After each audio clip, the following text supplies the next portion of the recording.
Hello and welcome to the Knit Girls. This is episode 329. I'm Laura, also known as Lala. I'm Leslie, also known as You Don't Call Me Les. It is Monday, December 19th, 2016. And it's super cold in my craft room. If you can't tell. Michael said it's because I don't leave the door open so that it doesn't circulate.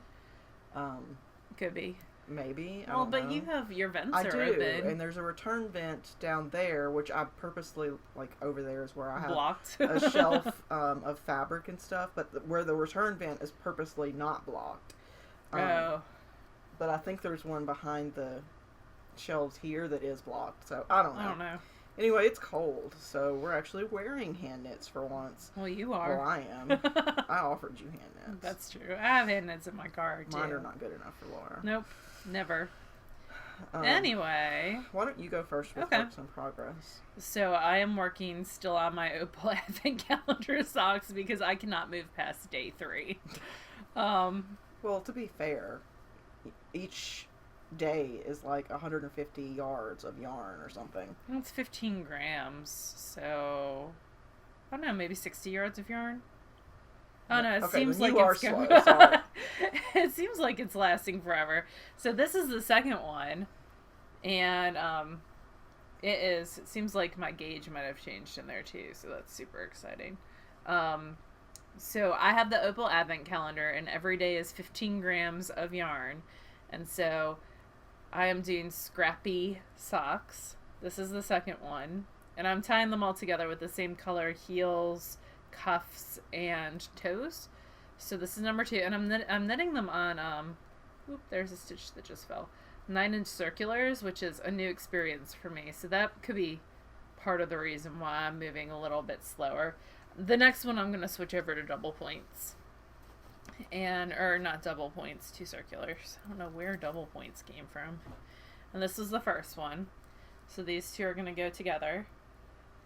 And you can see, so this is one ball of yarn, and so then that blue is the second ball of yarn. Mm-hmm. I mean, it's decent. It's like half a sock per mini skein, so I feel like that's a decent amount of yarn. I think it's perfectly acceptable unless you try to give it to someone who suffers from obsessive compulsive disorder, and that might not work. No, these are going to be for Mom.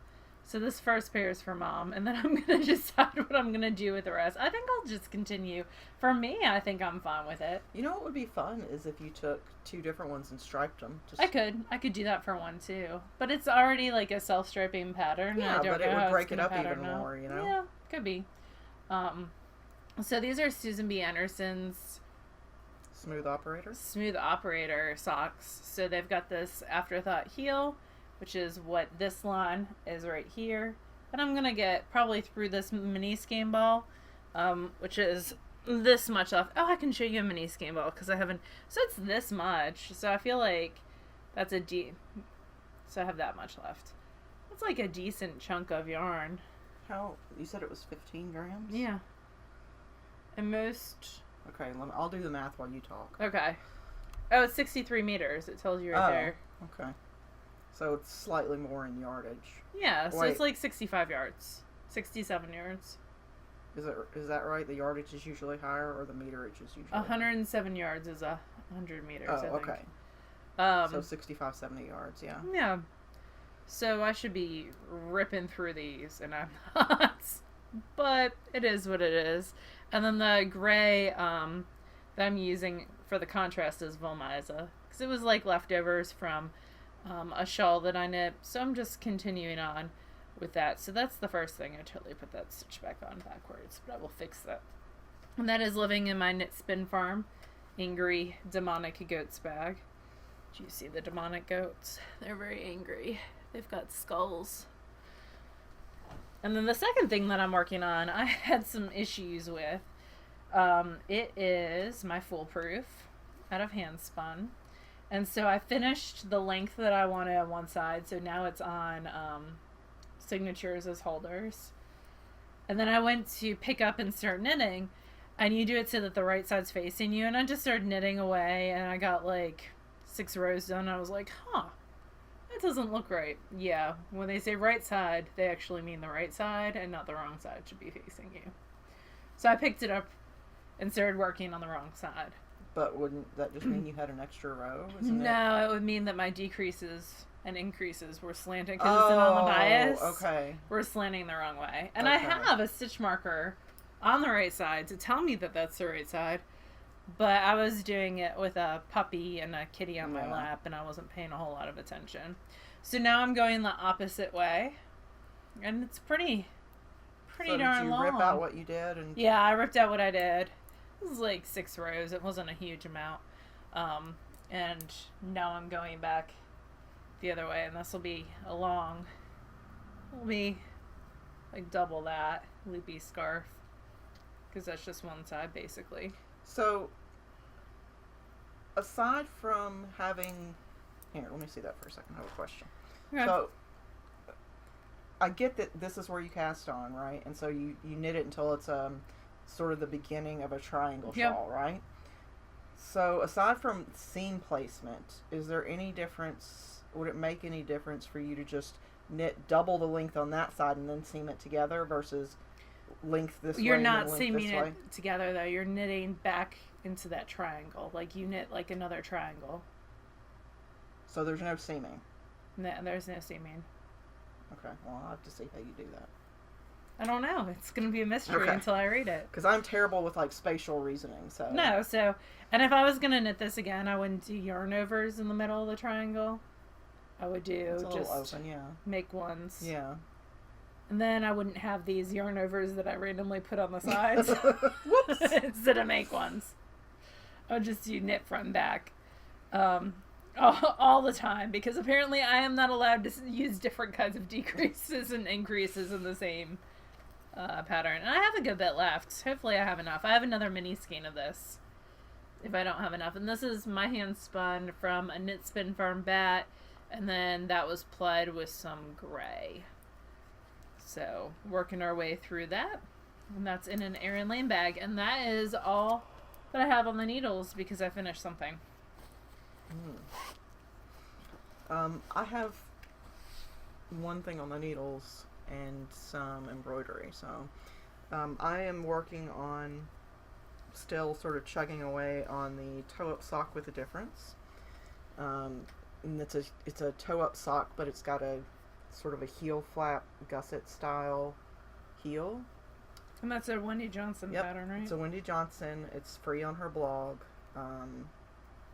And it's in Ravelry. That's what I linked, was the Ravelry link, which will then take you to her blog. So Leslie and I were sideshows today. Yes. By the way. We were waiting to be seated at a restaurant, and everyone had something to say because we were knitting. Because it was like a 30-minute wait. So we were standing there knitting, and Laura was more the freak because no one had ever seen those tiny needles. The 9-inch circulars, yeah. So even people who had knit before, and then promptly given it up. Yeah. Like, that's what the lady told us. I knit a purse once, and then I gave it up. I knit 5 rows of a blanket, and then I quit. Well, yeah, we got that, too. A blanket's not really the best to start with. Because you need some sort of satisfaction of finishing something to keep you going. But, anyway... I'm doing a 3x1 rib on the cuff, and I'm trying it continental versus English, so I'm going slower than I was before, but it's practice. So and I'm still on sock number 1, and this is a sock blank by Leading Man Fiber Arts in the Flesh and Blood color. It's very zombie-rific. It is. It's one I couldn't say no to. Well, I hear that. And then the other thing I'm working on is this same embroidery sampler. I'm almost finished. You're almost done. I've got I've got a couple that are in progress. I've only got this top corner here left. I did the bottom corner over this past week, bits and pieces, and then a little bit today as well after I got that. So are you going to steam that to finish it? How are you going to finish it? I probably am going to try to steam it versus soaking it, just because I worry about it developing even more crinkles if I soak it and then try to stretch it out. Because I wasn't very precise with the backing, and attaching it to the sampler fabric. So there's bound to be places where it's not perfectly taut between the layers. Well, you can use my steamer. It's in the blocking room. Oh yeah. If you want. So yeah, I should finish this tonight probably. I've just got some French knots, some back stitches, and some... Also, your swatch is still at my house. Lazy daisies. Oh, I was wondering about that. And this, I haven't done these yet. The coral zigzag or the coral knots. I think they're just French knots combined with backstitch, but I'll have to see. There's like 2 little chapters of the Creative Bug Rebecca Rehnquist class that I haven't finished, so I'll have to go back and look at that. But yeah, and then once I finish it, I'll frame it. But when I frame cross stitch and embroidery, I don't like to use glass because I'm very tactile, so when I see something like this, I want to touch it. Okay. And I don't know, I feel like maybe other people would too. And I'm okay with that. It's not the Louvre or anything. You can touch it. You don't have a museum? No. Oh. So, and I've got couching to do too. I did not like couching. I don't know what that is. It's where you got like this big thick yarn and then you wrap it sort of in a thinner yarn like that. Huh. I don't know that I would use. I mean, I guess you could for like lettering and stuff. That would be good. Yeah, like big fat bold letters. And you could use the same color to... Okay, you guys can't see any of this, so I'm going to put it away. It's like when you apply coarse spun with like a thread. Yeah. It's creating that kind of effect. Interesting. You have a finished object. I do have a finished object. So I finished the Opari, I think I'm saying that correctly, hat by Ysolda Teak. It is, and I made Michael try it on because I might knit one for him. I shouldn't have told him that there was glitter in this, and he would have never known. Yeah, he would have taken it too. So it's a brioche style hat, and I used Jaeger Merino, which is super soft and super old stash. I don't even know if they make it anymore, but it's really, really nice. This came out of my stash from the era. I think we all had this era. We're like, hey, there's this yarn on sale. I'm just gonna get like a ball or two. Yeah. And so I had one single ball of this from a shop that closed in like, I think 2007. So it was one of the Memphis shops that closed, Yarn to Go, pretty early on. So I have quite a bit of old stash. I'm trying to use it up, and I combined that with some hand spun that I just spun a couple weeks ago. I'm thinking over Thanksgiving maybe. It was the Epic Batlings from Hubbley. And this is a brioche, a 2-color brioche, which I really enjoy. It's nice and stretchy and pretty warm. I did have issues with the decreases. I had to rip back several times. And then I decided not to do. So she has one way where you can do like perfect decreases so that they are totally reversible. And I tried that several times and was not getting it. And just said screw it and moved on. And then my decreases, the non-perfect decreases, still didn't work out right. But the decreases are like 4 lines, and it's just, she just says like, repeat these 4 lines, making sure that your center decrease is above the center decrease line. So it doesn't have like the numbers laid out for you. Which this is still kind of a new technique for me, so I kind of... It's just not as wordy as you would have liked. Yeah, I would have liked it written out line by line. But that's okay. It's all good. I figured it out. I always forget, like, with center double decreases, even though it looks like you should be doing the middle stitch as the 3rd stitch, it's really the stitch beyond that. Right, yeah. And I always forget that. So I had to rethink about that. And they're not as neat. Like, I have this one that's got, like, the little blip there. No one is ever going to notice that. But it's nice and squishy and soft. And a great use for, like, when you get 2 ounces of a special fiber that you spin up. I think you should get +5 for this, for combining, like, an old acrylic. It's not acrylic, a merino wool. With a hand spun. Yeah, it's a merino wool. So, and I like both sides, actually. I think both sides show it. But I think the gray with the rim looks a little bit nicer. Like, because there's the gray brim. And so that kind of pulls it all together. I don't know. I like it. It's soft. It smells of soak. Smell my knitting. Oh, it does. Celebration. Yeah. Anyway, I love my celebration. So I fudged it at the top and made it work. I think it looks good. And there you go. I also made it a wee bit longer, like half an inch longer, because I wanted it to come all the way to the bottoms of ears versus the tops of ears. When I saw that pattern, that was my first thought, was it's a little on the short side. Yeah. For what I would like, but that's and I easy used to around change. 100 yards of the gray yarn and maybe like 50 yards of the hand spun. So I still have quite a bit of that hand spun left if I want to use it for something else. Now, is this a gift? It is a gift. Okay. So it will be going bye-bye. I'm tempted to keep it for me, but it's a gift. So it's leaving. I have some spinning. Do you have any finished objects? I do. Oh, yeah, you do. I have a giant finished object. You do, and you're wearing it. So, my mother-in-law mentioned the second week of December that she would like, that it sure would be nice if she had, a nice warm shawl like the ones that Sarah grabbed. Sarah's my sister-in-law. When I brought over a bag full of knits and just let everybody pick, my mother-in-law did not get the ones that she wanted because my sister-in-law chose first. So my mother-in-law asked me very kindly. It wasn't manipulative or anything. And you typically knit for her anyways. And I'm happy to knit for people, especially when I know they're going to use it. That's pretty much the only requirement, that and time. Yeah. So what I decided to knit for her, I let her pick the color, and I picked the weight. I needed it to be like a DK or a worsted weight because I needed to be able to finish it in time. Yeah. Like confidently finish it in time. So I went Without out to Miss Babs' website and picked out some solids in Yowza and sent pictures to Carol, my mother-in-law, and let her pick. And the lights are washing this out. This is it's a dark Kelly green. Yeah, it's like when you think of a leprechaun and like the hat, like this is sort of a little darker version of that. So the lights are washing it out, but it is a Kelly green. And this is Shawl That Jazz, which is a pattern by Samantha Rorschach.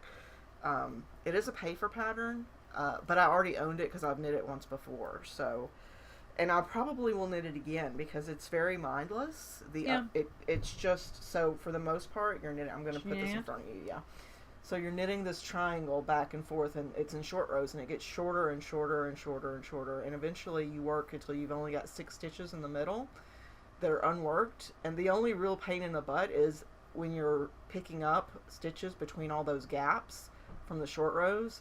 That row is kind of a pain, but after that, it's really good. It's pretty smooth sailing. It's very pretty. And I've still got about half a skein of Yowza left, so I used about a skein and a half. Well, you shortened the ruffle edging. Yeah, correct? this ruffle edging, it says just knit until you run out or until it's about 3 inches long, and I knit until it's about 1.5 inches because Carol is a wee little thing. She's maybe 5 foot and just really dainty and slender. Yeah. Petite. Yes. So I didn't want it to be a blanket on her. Mm-hmm. Although she would probably be fine with that too. She's always cold. I actually crocheted this blanket out of this puffy acrylic fun fur-ish yarn along when we were living with her to save money for the house, and she still uses it. It's the most hideous thing I've ever made, and she still uses it. But anyway, this is Shawl That Jazz in the My Kelly colorway of Yowza from Miss Babs, and it is going to my mother-in-law as a Christmas gift. So nice. And then my sister-in-law and brother-in-law just bought a house, so for Christmas they are getting IKEA gift certificates. Ooh, or just good. Cash, probably, is more likely. Do you need me to pick up IKEA gift certificates I'll probably for you just end up doing cash. Okay. Because the sister-in-law is very smart and has been buying furniture for the past couple of years and just storing it, so. Oh. I'm like, man, you're smarter than I was. Wow. But then you have to pay to store it, unless they were storing it someplace. But the little things she ends up needing, curtains and tablecloths and, sheets and just stuff that you forget, but it adds up quick. Oh, yeah. Definitely. So, Anyway, I'm going to put this on my lap because it is so freaking cold in here. But you know what's funny is it was this cold in here yesterday, and I came up here to wind this yarn. Yeah. And I mentioned something to Michael, and he's like, yeah, it's probably because the door's closed. And then this morning I came up here again, and I was like, man, it's really cold in here. And he was like, yeah, you know, we could do this or this or this, and then we never decided anything. And then I said, he was downstairs, and I said, oh, Laura's on her way, we're going to record shortly. And he was like, oh, should I get a heater? That's amazing.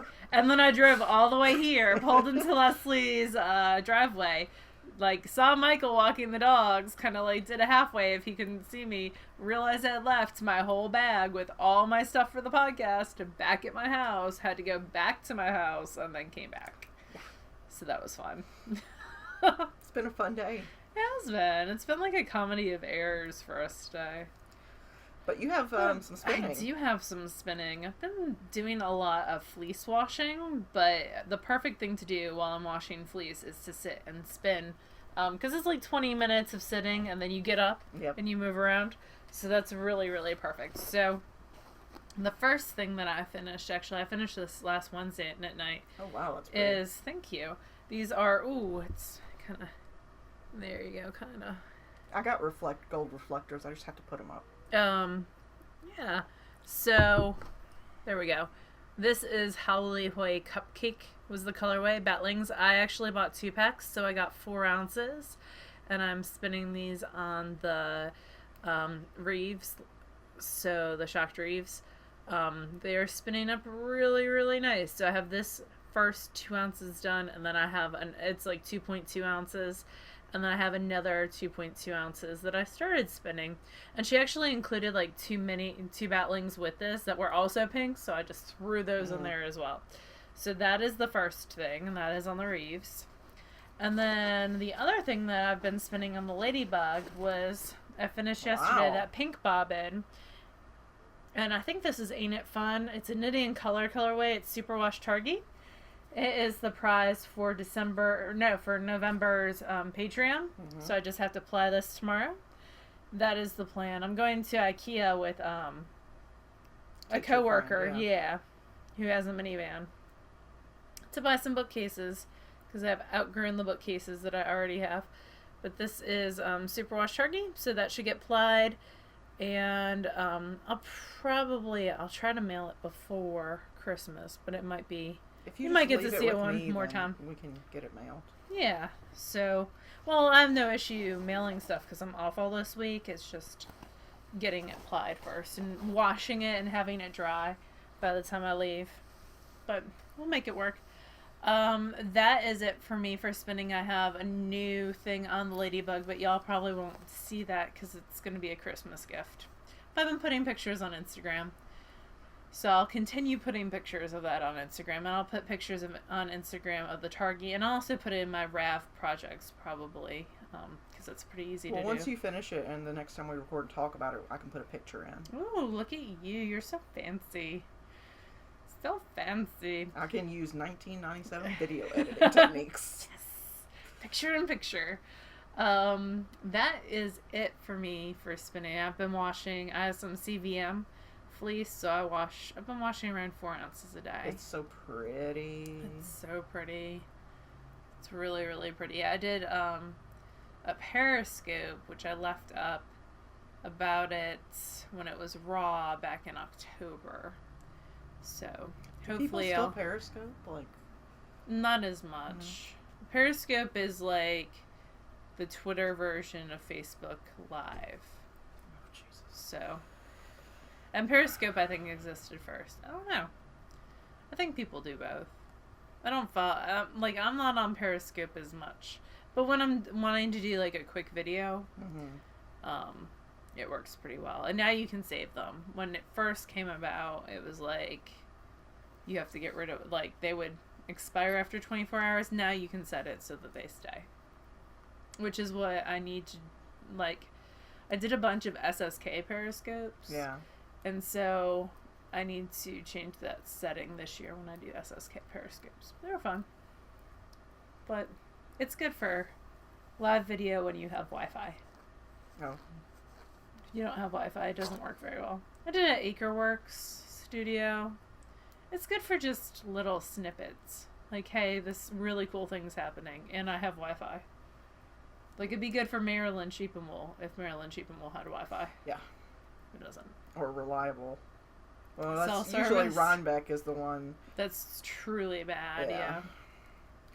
Anyway, so I don't have any spinning this week, but I've been reading. As far as audiobooks, I've been re-listening to a male romance series called the Center Series. And it's about this rock band that has a fatal accident and only one survives, and how he rebuilds and the people in his life. And it's good. It's nothing that's going to change your life or anything. I did read a shorter story by Grace Draven. I think it was a novella called The Undying King. I have that one. And I think I paid like $1.99 for it or something. I like Grace Draven's writing, so I do too. I didn't have any problem paying for it. And it was a pretty good book. Again, nothing like earth-shattering. It's a fantasy book. And then I just started a book called Rhapsodic by Laura Thalassa. And it's sort of fantasy. There is the Elven King of the Dark, who in Earth world, not Otherworld. In the Otherworld, he's the Elven King of the Dark. In the Earth world, he's the bargainer. So he's like the guy to go to if you need something. And this one character, who is a siren, has borrowed a bunch of favors from him, and now she has to pay up. And there's drama. Always. Sirens are filled with drama. That's the word on the street. But that's what I've been reading and listening to. What about you? I have been... So I finished Turbo 23. I knew who had done it like an hour and a half before the main character did, and I was like, oh, I see where this is going. Oh, is it because it's the same book as the last 10 books? Oh, look, they went to Disney for 2 chapters. Awesome. Like, is that a common theme? No, it's just random. Like, I don't know. There was very little character development, but lots of fluff, so whatever. But yeah, by the last hour, I was like, all right, come on, I got this. And now I'm listening to The Dark is Rising like I do every December by Susan Cooper. So it's my favorite. Tell me about The Dark is Rising. What is it? Dark is Rising is a kid's book series. It's a series of, let's see, Undersea Over Stone, Dark is Rising, Green Witch. There's like 5 in it, maybe. And 2 of them were Newbery winners or Newbery honors. So it was super popular in, like, I want to say 70s, 80s. Very well renowned. It is a fantasy. It is about a boy who is turning 11, and he is, unknown to him, I think, was it 7th son? Of a 7th son. And so he comes into these powers, and it combines kind of, not Norse, but like British fantasy very, very well, and I like it. And it takes place at Christmas time, and so I listen to it at Christmas time every year. And it's one that I grew up with Mama Linneman reading to us pre-technology, back in the 80s when cassette tapes were like amazing. So I'm gonna break your heart. My parents did not read to me. That does break my heart. What's worse is when my kids tell me that their parents never read like that, and when I'm like, oh, like Dr. Seuss, and they're like, yeah, I don't know who that is. Oh, that does break my heart a little. So, yeah, that makes me sad. I still read to my middle schoolers. One of my middle schoolers wore a hat in my library, which they're not allowed to do, and he knows that. It's dress code. They're not allowed to wear hats any place in the building, and they know that. But it's cold out. Yeah. And also, they all have, like, their NBA team hats. Yeah. So it's, like, a big deal. And he had, who does Steph Curry? Golden State hat on. And I took it, and I put it on, and I read John Klassen's the one with the fish, where he's like, the first line is, "This hat is not mine. I stole this hat." And so we did that, and then we did the first one, which is, "I want my hat back." And he had to read the parts of the bear, and I got to read all the rest of the parts. And the kids were like, "Miss Linneman, you should do voices." And I was like, I don't do voices really well, but I love, if you haven't seen I Want My Hat Back, it is an awesome book, and it's this bear who loses his red pointed cone-like hat, and he's asking all these animals, like, "Hey, have you seen my hat?" They're like, "No, I haven't seen a hat, sorry." And then he gets to this rabbit who's wearing a red pointed hat, cone-like hat, and the rabbit's like, "No, I don't even know what a hat is. Why are you talking to me? Do I look like I know what a hat is? I obviously do not know what a hat is. You need to move along." Like this whole long explanation, and I won't ruin the end for you because it's awesome. Is it like a picture book? Yeah, it's totally a picture book. Say, that sounds like a fun picture book. I will ruin the end for you. So the bear was like, he has this epiphany, and he's like, "I have seen my hat," and he goes running past all the animals, and he gets the rabbit, and he's like, You stole my hat." And then the next page, there's this, I don't remember what kind of animal it is, comes up to the bear, and they're like, "Hey, have you seen a rabbit wearing a hat?" And he's like, "I don't even know what a rabbit is." And he's wearing his hat. I would not even know. I would definitely not eat a rabbit. If there was a rabbit here, I would totally not eat a rabbit. And it is hilarious. That is pretty funny. Middle schoolers get it, which it makes it even, like, they're like, "Oh, that bear, that rabbit is lying. He's wearing a hat." And then the second one, there's 3 of them. The second one is this fish, and this little fish is like, "Hey, I just stole this hat. This hat is not mine. I just stole it." And he's like, "But it was on this big fish's head. It didn't look good on him. It looked terrible. It was way too small for his head. And I'm going this way, and no one has seen me except for this dude who told me." And like the pictures are like, he's like, "The big fish isn't even gonna wake up." And then you see the picture of the big fish, and his eye opens. And if he does wake up, he's not going to realize that this hat is gone. And he looks up, and it's like this picture of the fish looking up and noticing his hat's gone.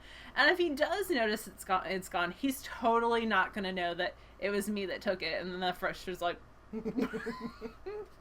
and then it's like, and if he does realize it was me, he's totally not going to be able to find me, because I'm going to this area with weeds in it, and no one saw me except for this crab, and this crab's totally not going to snitch on me.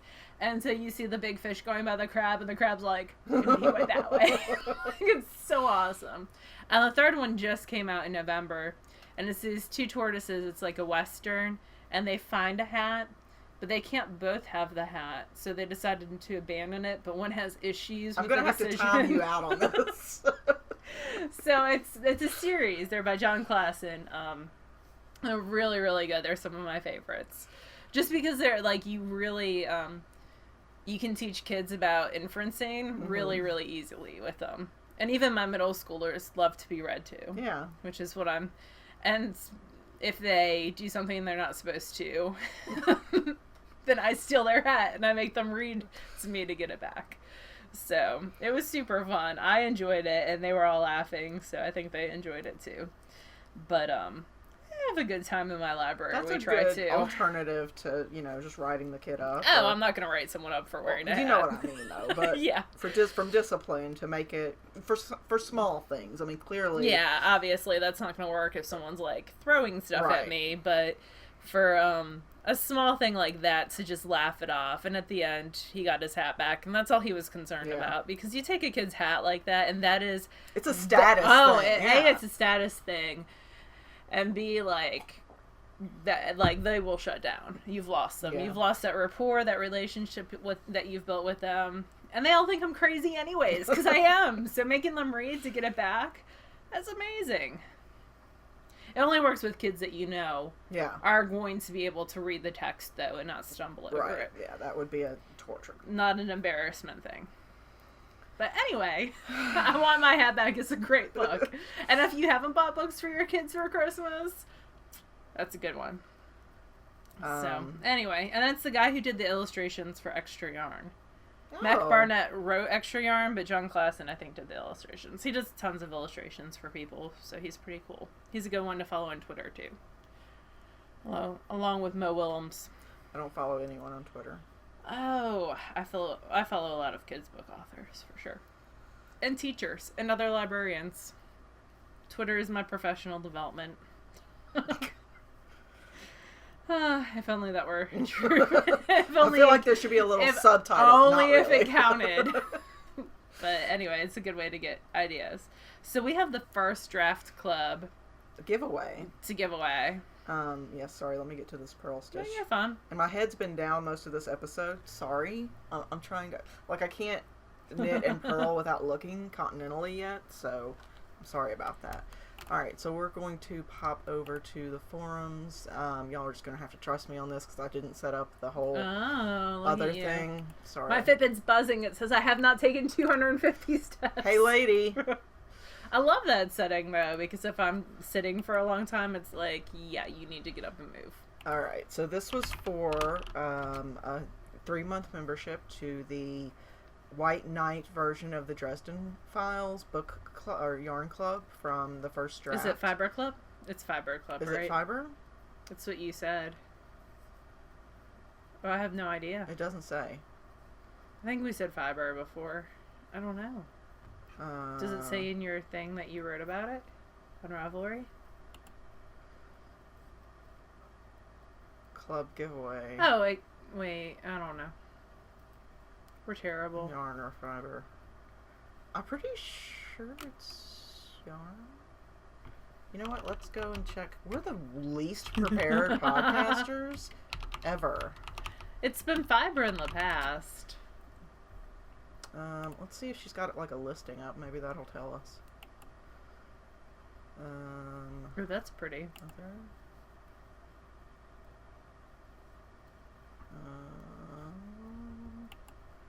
Club. Let's look for club. Go down to reviews and see if it's got a review.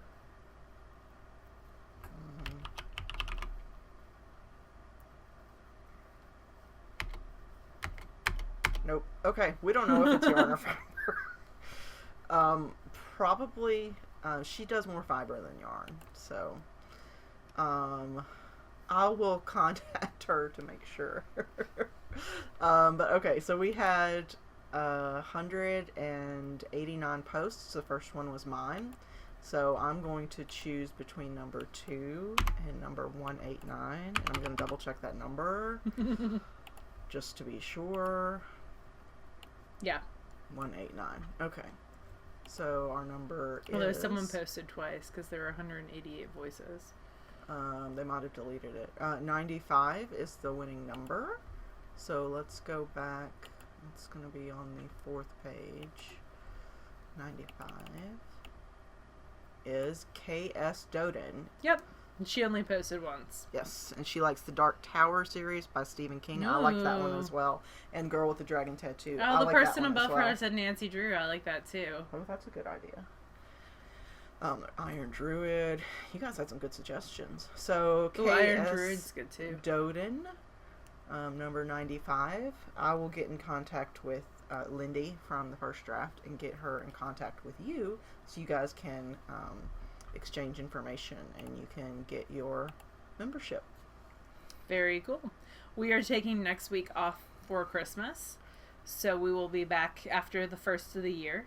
Yep, Laura is traveling beginning Friday, and she won't be back until the following Sunday. And nothing says chipper podcast recording like being in a car for 8+ hours. So we're going to put off recording until at least Monday the 2nd. Yep. Possibly as late as Tuesday. Just, we'll see. Tuesday I'm back in school, so we'll see. Okay. Well, it'll be that week. Yep. Sometime. At some point. So early that week. That's it. Anyway, that's it. If you celebrate any holidays at this time of year, happy holidays. Yes, and thank you for watching us, and thank you very much to all of our Patreon contributors. You will be billed for one fewer podcast than usual this month because you do not get billed for anything we do not put up. Yep. So we appreciate your support, whether you are Patreon or not, and thanks for sticking with us for another year. I know. We're going to be celebrating 7 years in April. 7? I'm pretty sure. because this is our 6th SSK coming up. Yeah. So it's going to be. We'll have to look at the We'll have Ravelry. finished 7 years. Wow. That's a lot. Yeah, because Julia was like, Julia will be 8 this year, this coming year. Alice turned 5 last week, the week before. And if we average 50 episodes a year, you know, we're at 329, so that's almost 7 years. Yeah. Wow. That's a lot. That is a long time. Wow, we could have been to college and grad school. But we wouldn't have had as much fun. That's true. Man. Well, that makes sense because I'll be at the same... Next year will be my 12th year at Horn Lake. Wow. Holy moly. You could actually have a child that you would be teaching. Shut your face. That's not funny. That's amazing. My children that I taught could have had children that I've been teaching. You probably have at least one. You just don't know yet. No. Well, that's crazy. Laura's mind is blown. You guys have... Or I just feel really, really old. That happens, yes. You guys have happy holidays, and thank you for sticking around, and we're taking a week off, so we'll see you in January. Bye, y'all. Bye, y'all.